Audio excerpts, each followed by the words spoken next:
कालस्थायिने गुरुविक्रमाय गुह्यप्रवराय गुरवे गुणगुरवे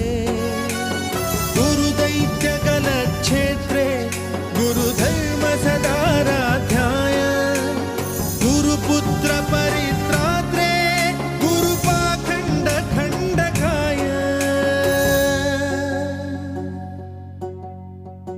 गीतसाराय गीततत्त्वाय गीतगोत्राय धीमहि गूढगुल्फाय गन्धमत्ताय गोजयप्रदाय धीमहि